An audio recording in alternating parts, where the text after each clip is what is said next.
Greetings. Today we're going to be looking at Revelations chapter 12 and 13. To give a little context to these chapters, I'm going to read a passage from John MacArthur. Our world is a theater where God's glorious story of redemption is played out. Satan and his demonic hosts have attacked the human race, turning the earth into the main battleground for their cosmic war against God, the holy angels, and the elect. This study focuses on the terrible three enemies to come: Satan the dragon, Antichrist, the first beast, and the false prophet, the second beast. The beast represents the final Antichrist, whose career spans the same time period as the seal and trumpet judgments. Chapter 12 through 14 are actually a digression in John's vision, taking readers back through the tribulation from Satan's perspective. These chapters are filled with very difficult apocalyptic imagery and symbolism. So let's jump in and read chapter 12 to start. Now a great sign appeared in the heavens, a woman clothed with the sun, with the moon under her feet, and on her head a garland of 12 stars. Then being with child, she cried out in labor and in pain to give birth. And another sign appeared in heaven. Behold, a great, fiery red dragon, having 7 heads and 10 horns, and 7 diadems on each head. His tail drew a third of the stars of heaven and threw them to the earth. And the dragon stood before the woman who was ready to give birth, to devour her child as soon as it was born. She bore a male child who was to rule all nations with a rod of iron, and her child was caught up to God and his throne. Then the woman fled to the wilderness, where she has a place prepared by God, that they should feed her there for 1,260 days. And war broke out in heaven. Michael and his angels fought with the dragon and his angels fought, but they did not prevail, nor was a place found for them in heaven any longer. So the great dragon was cast out, the serpent of old, called the devil and Satan, who deceives the whole world. He was cast to the earth, and his angels were cast out with him. Then I heard a loud voice saying in heaven, Now salvation and strength and kingdom of God and the power of his Christ have come. For the accuser of our brethren, who accuses them before our God day and night, has been cast down. And they overcame him by the blood of the Lamb and by the word of their testimony, and they did not love their lives to the death. Therefore rejoice, O heaven, and you will dwell in them. Woe to the inhabitants of the earth and the sea, for the devil has come down to you, having great wrath, because he knows that he has a short time. Now when the dragon saw that he had been cast to the earth, he persecuted the woman who gave birth to the male child.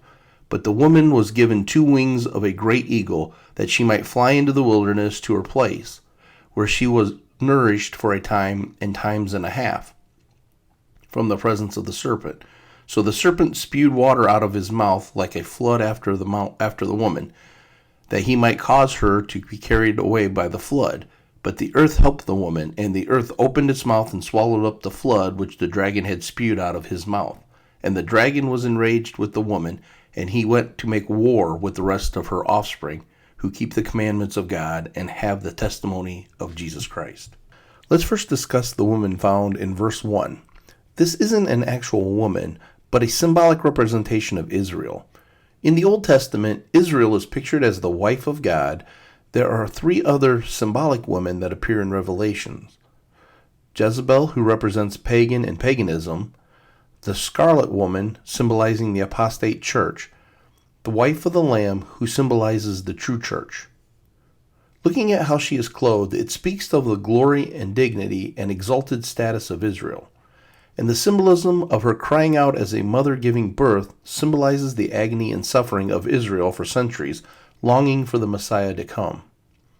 We see the mortal enemy of the woman is Satan, depicted as the dragon having 7 heads and 10 horns and 7 diadems on her heads. These symbolize his dominion over worldly kingdoms and future kingdoms until the 7th trumpet blows. He will inflict pain and torment upon Israel, knowing that her son will destroy him. We know that Satan's original rebellion, a third of the angels joined him in this insurrection, and they were cast from heaven and thrown to the earth, and these angels have become demons. Satan does everything to kill the woman's child, who is Jesus. One thing I find interesting is that even though Satan and his demons were cast out of heaven, At this time of the rebellion, they still have access to heaven, but this access will be denied by God as seen in verse 8, and they will be forever banned. We see that Satan in verse 17 will be frustrated with his efforts in the full rage and will want to come against every follower of the Lamb that he can find, Jew or Gentile. This will all take place during the tribulation. Let's continue our reading with chapter 13. Then I stood on the sand of the sea, and I saw a beast rising up out of the sea, having 7 heads and 10 horns, and on his horns 10 crowns, and on his heads a blasphemous name. Now the beast which I saw was like a leopard. His feet were like the feet of a bear, and his mouth like the mouth of a lion. The dragon gave him his power, his throne, and great authority. And I saw one of his heads as if it had been mortally wounded, and his deadly wound was healed. And all the world marveled and followed the beast. So they worshipped the dragon who gave authority to the beast, and they worshipped the beast, saying, Who is like the beast? Who is able to make war with him? And he was given a mouth speaking great things and blasphemies, and he was given authority to continue for 42 months. Then he opened his mouth in blasphemy against God, and blasphemed his name, his tabernacle, and those who dwell in heaven. It was granted to him to make war with the saints and to overcome them, and authority was given him over every tribe, tongue, and nation.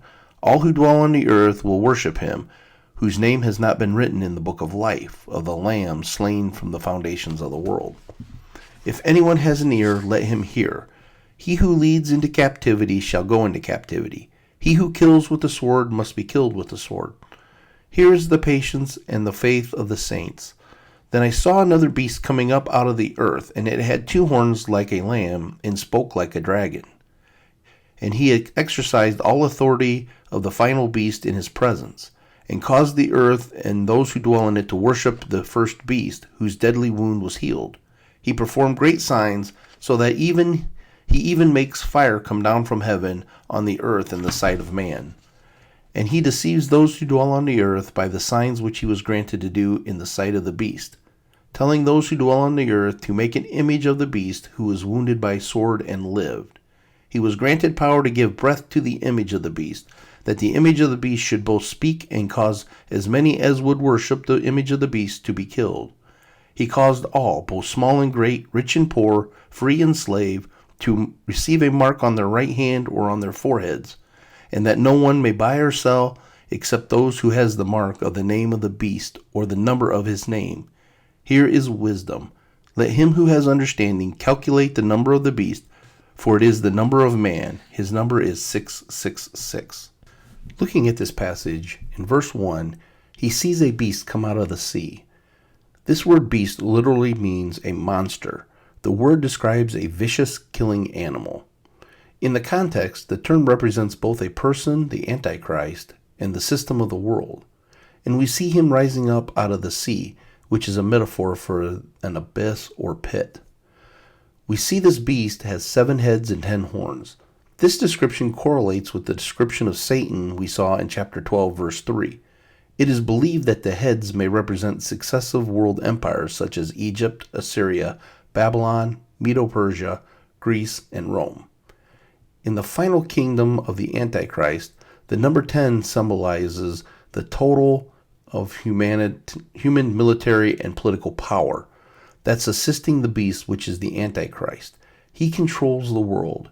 He is the representation of power and will rise up and be as a king. We see on his head blasphemous names, and throughout history, people who identify themselves as God always fail. This beast is described in verse 2 as a leopard, a lion, and a bear. These symbolize swiftness, agility, ferocious strength, and all-consuming power. It says that he has some type of wound that is healed upon his head. It may represent a fake death and resurrection, which will give him authority in the eyes of the people. They will marvel at him and put their faith in him. He will be given power and will be allowed to speak for 3.5 years. In verse 5, if you notice, it says he was given or he was granted the ability to speak by God, because God is all powerful and he could, if he wanted to, shut the mouth of the beast and keep him from speaking. In verse 11, we see there is another beast coming out of the earth. This is the final false prophet who promotes the Antichrist's power and tries to help convince people of the world to worship the Antichrist as God. He is said to have 2 horns like a lamb and spoke like a dragon. This describes his weakness compared to the Antichrist, who has 10 horns compared to his 2. The lamb imagery may also imply that this false prophet is Christ, or like Christ, a false prophet. However, he speaks like a dragon, which means he is Satan's mouthpiece in this world. It can be interesting, though, that this false prophet can perform great signs. He can even make fire come down from heaven. This false prophet convinces people who dwell on the earth to make an image of the beast, and then he is granted power to give breath to the image so that it can speak and cause a lot of people to fall away and be killed. At the end of this section, for verse 16 through 18, we see that those that are here will be given a number. The number of the beast, which is his name, will be on their body. It will be the mark of the beast. You will need this mark, and it will be on your forehead or your right hand in order to buy or sell. Any kind of commerce you want to conduct, you will need this mark.